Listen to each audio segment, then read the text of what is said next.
दोस्तों, सबको मेरा नमस्कार। आज हम एक नई वीडियो लेके आ रहे हैं जिसमें सिस्टम के बारे में बताएंगे। अभी तक हमने क्वालिटी बेसिक बताया, अभी हम सिस्टम का बेसिक बताएंगे। जो भी कंपनी में मैन्युफैक्चरिंग में काम करता है उन्हें पता होगा, जब भी सिस्टम की बात होती है तो एक ऑडिट सामने दिखाई देता है कि एक ऑडिट आएगा जिसके लिए हमें सिस्टम बनाना। ऐसा नहीं है, अगर हम डे रूटीन एक्टिविटीज़ में सिस्टम को लेके आते हैं तो आपको कभी भी इस तरीके की ज़रूरत नहीं पड़ेगी कि आप ऑडिट के हिसाब से तैयारी करें। आप डेली बेसिस पे जो काम करेंगे वही आपका सिस्टम बन जाता है। अब ये सिस्टम होता क्या है, क्यों कंपनी इतना जोर देती है कि जो कंपनी सिस्टम में काम कर रही है वहाँ पे लोग भी काम करना पसंद करते हैं। अगर आप अपने आप से अंदर से पूछेंगे, जहाँ पे सिस्टम नहीं बना हुआ है और वहाँ काम करना और एक जहाँ सिस्टम बना हुआ वहाँ काम करने में आपको क्या महसूस होता है। तो दोस्तों, आज हम बताते हैं बेसिक सिस्टम क्या होता है। जैसे क्वालिटी सिस्टम की बात करेंगे तो इसमें ISO 9001 ये जनरल सिस्टम होता है।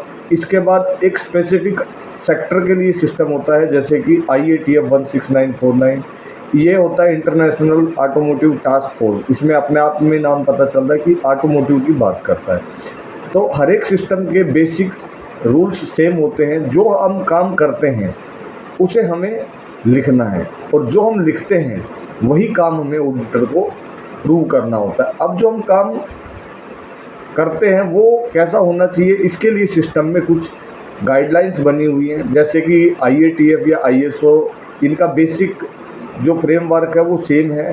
दोनों में जो रिक्वायरमेंट है उसे हम सेक्शन बोल देते हैं, क्लोज बोल देते हैं। एक हिसाब से हर चीज़ का एक रूल होता है, वैसे ही सिस्टम का रूल होता है कि आप जो काम कर रहे हैं वो एक सिस्टम के अकॉर्डिंग करें। जैसे इनमें 1 से 10 तक जो रूल होते हैं उसमें 1, 2, 3 ये सिर्फ इंट्रोडक्शन बताते हैं कि सिस्टम क्यों बना है, किस लिए बना है, इसका स्कोप क्या है। अब जो 4 नंबर से लेके 10 नंबर तक रहते हैं उनके अंदर अलग अलग एक्टिविटीज़ की रिक्वायरमेंट्स रहती है। इसको आप जनरल समझना चाहें तो इसको PLC SOP I पूछ सकते हैं।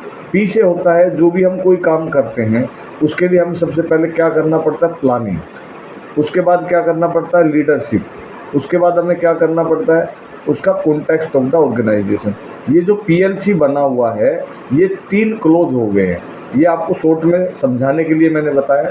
SOP इसमें क्या रहता है, स्पोर्ट। आपको जो स्पोर्टिंग डिपार्टमेंट्स है उनसे क्या क्या स्पोर्ट्स मिलती है वो आता है स्पोर्ट्स में।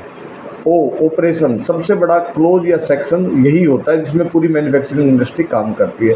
मतलब आपका 70% यहीं से क्लोज हो जाता है। इसके बाद आपका आता है P, परफॉर्मेंस। जो आपने अभी तक काम किया कंपनी में उसकी परफॉर्मेंस मॉनिटर होती है। हर कंपनी में टारगेट्स दिए जाते हैं हर एक्टिविटीज़ के, उन टारगेट्स के अंदर आपको काम करना है तो आपका काम ठीक है, पॉजिटिव होना चाहिए उसका ट्रेंड। अगर वो नेगेटिव है तो आपको उसके ऊपर एक्शन लेना है, तो वो नेक्स्ट में आता है। तो आपका ये हो गया P। इसके बाद आता है I, इम्प्रूवमेंट। आपके यहाँ जो भी परफॉर्मेंस नेगेटिव में आ रही है और कुछ गलत जा रहा है तो उसके लिए आपको क्या करना है, इम्प्रूवमेंट। इम्प्रूवमेंट करने के लिए दोनों स्टैंडर्ड बोलता है कंटिन्यूअल इम्प्रूवमेंट। ऐसा नहीं है आपने जो कल कर दिया था वो आज उससे आगे नहीं करना। अगर आपने जो पॉजिटिव किया तो अब आपको नेक्स्ट टारगेट उससे आगे का लेना है। जैसे कि हम स्पोर्ट्स की बात करें, कोई किसी ने एक रिकॉर्ड बनाया, इतने सेकंड में 100 मीटर की रेस उसने टॉप करी, तो अगली बार वो अपने ही रिकॉर्ड को बीट करता है। इसके लिए आपको अपना डे टू डे की प्रैक्टिस से पता चलता है कि हमें कैसे कैसे अपने रिकॉर्ड्स बनाने हैं और उनको आगे कैसे कंप्लीट करना है। दोस्तों, आई होप ये वीडियो आपको पसंद आई होगी। ज़्यादा से ज़्यादा लोग इसे लाइक करें, सब्सक्राइब करें और अपने दोस्तों के साथ शेयर करें। अभी हमने सिर्फ बेसिक सिस्टम्स बताए हैं जिसमें ISO IATF का सिर्फ थोड़ा सा हमने इसमें जिक्र किया है। हम इस पे डिटेल वीडियो बनाएंगे आप लोगों के कमेंट के बेस पे।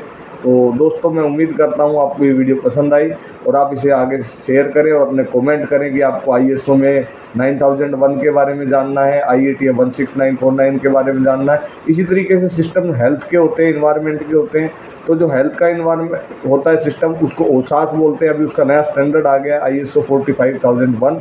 ऐसे ही इन्वायरमेंट का पुराना स्टैंडर्ड आ रहा है, उसको रिवाइज होता है हर कुछ सालों के इंटरवल पे ISO 14001। ऐसे ही एरोस्पेस इंडस्ट्री का एक अलग सेगमेंट का स्टैंडर्ड AS 9100C। तो इसके बारे में भी आपको जानकारी देंगे। जिसको जो ज़रूरत है अपने अकॉर्डिंग, वो आप इसमें कमेंट कर सकते हैं। थैंक यू, धन्यवाद वेरी मच।